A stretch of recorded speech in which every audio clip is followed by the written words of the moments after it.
नमस्कार दोस्तों, योग आयुर्वेद में आपका पुनः स्वागत करते हैं। तो आज हम जानेंगे एक ऐसी वनस्पति के बारे में जिसका उपयोग एक्जिमा या खाज खुजली या जो गठिया रोग है, अर्थराइटिस है, उसमें इसका प्रयोग किया जाता है। तो ये वनस्पति जो है पानी वाले स्थानों पर देखी जा सकती है। और तो आप कुछ देख लें, इसकी पहचान कर लें, ये कौन सी वनस्पति है जिसका उपयोग एक्जिमा जैसी रोगों में इसका प्रयोग बहुत अच्छा माना जाता है।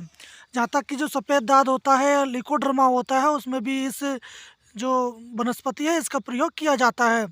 तो पहले आप इस वनस्पति का बारे में थोड़ा जान लें, इसकी आइडेंटिफाई आप किस प्रकार कर सकते हैं। तो आप जिन देख लें, इसकी जो छोटी जो पत्तियां हैं कुछ धनिए की तरह ये प्रतीत होती हैं, इस टाइप की ये दिखती हैं, तीन में कटी कटी आगे से पत्तियां। और इसके जो फल है ये गुटमनेदार दिखाई पड़ते हैं इस प्रकार। इस पे अभी फल आए नहीं हैं। और इसके जो फूल हैं आप देख लें, चमकीले और पीले पंखुड़ियों में है। और इसके जो पुंकेसर है ये गोल गोल दिखाई पड़ रहा है। तो इस प्रकार ये दिखाई पड़ता है। और इसका जो डंठल है बीच में से खोखल होता है, इस प्रकार आप देख लें, ये खोखल होता है अंदर से, खोखला।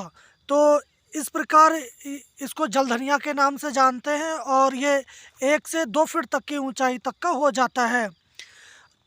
तो इसकी पत्तियां जो है धनिया की तरह होती हैं, इसलिए इसको जलधनिया के नाम से जानते हैं, क्योंकि ये नदी तालाब के किनारे नमी वाले स्थानों पर ये मिलता है। और ये जो है एक जो नाला बह रहा है उसके पास में ये स्टेम उगाया है। तो ये काफ़ी मात्रा में इधर उधर आपको दिखाई पड़ जाएगा हर जगह। तो इस जलधनिया का जो प्रयोग है वात रोग, अर्थराइटिस या ल्यूकोड्रमा, जिसको हम सफ़ेद कुष्ठ के नाम से भी जानते हैं, नपुंसकता या वात जो रोग है उनमें इसका प्रयोग किया जाता है। तो जो इसकी जो तासीर है वे उष्ण है और तीक्ष्ण है, और स्वाद में भी ये चरपरा होता है। तो इसके जो फ़ायदे बताने से पहले मैं आपको एक बार बता दूं कि इसका प्रयोग आप बिना वैद्य के नहीं करें, क्योंकि ये काफ़ी उष्ण औषधि होती है। इसके प्रयोग करने से जो स्किन पे है छाले पड़ जाते हैं। तो इस औषधि का जब भी आप प्रयोग करें तो आप अपने आसपास के चिकित्सक या जानकार जो व्यक्ति है जो इसका प्रयोग करता हो उसकी रेख देख में आप इसका प्रयोग जो है कर सकते हैं।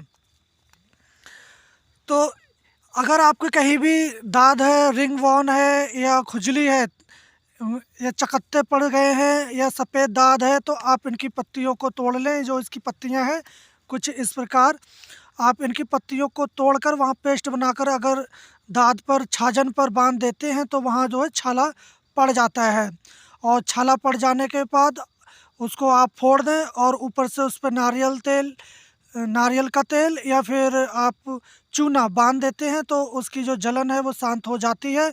और वहाँ जो छाजन था उसके जो बैक्टीरिया थे वो भी नष्ट हो जाते हैं। अगर श्वेत कुष्ठ था तो उसके अंदर भी बैक्टीरिया होते हैं, वो भी नष्ट हो जाते हैं। तो इस प्रकार ये स्किन प्रॉब्लम पर इसका प्रयोग किया जाता है। अगर आपके जोड़ों में दर्द बना रहता है, अगर कमर में भी दर्द है, शरीर में किसी भी अंग में अगर दर्द रहता है, तो आप इनकी पत्तियों को तोड़ लें। इसके पंचांग को भी आप तोड़ सकते हैं, इसकी फूल तना और पत्तियां, ये सारा प्रयोग में किया जाता है। तो आप इसको तोड़ लें और इसका रस निकाल लें, और बराबर मात्रा में आप तिली का तेल, काला तिली, उसको ले लें और उसको अच्छे से पकाएं। जब पकते पकते तेल शेष मात्र रह जाए तो उसको आप छान लें। और आप उसको हल्के हाथ से जहाँ जोड़ों पे दर्द है वहाँ मालिश करते हैं तो जोड़ों के दर्द में भी बहुत राहत मिलती है। और गठिया, यूरिक एसिड, अर्थराइटिस जैसे जो आम बात हैं उनमें भी काफ़ी आपको आराम देखने को मिलता है। तो उसी प्रकार इसका जो प्रयोग है अर्थराइटिस, रूमो अर्थराइटिस या गठिया में भी किया जाता है। तो उसका प्रयोग जो है इंटरनली किया जाता है। तो आप इसके पंचांग को ले लें या फिर इसके बीज को ले लें। तो इसके बीज अभी मेरे क्लिनिक पे है, मैं आपको दिखा दूंगा। तो जो उसके बीज बहुत बारीक होते हैं, बारीक बिल्कुल खसखस की तरह छोटे छोटे होते हैं बहुत। तो बीज है इसके पंचांग को आप ले लें और बहुत सुखाकर बारीक कर लें। और उसको 125 mg से लेकर 250 mg का आप कैप्सूल में पैक कर लें। और या वैसे भी आप ले सकते हैं, अगर किसी को देना है तो आप कैप्सूल में भर के दें।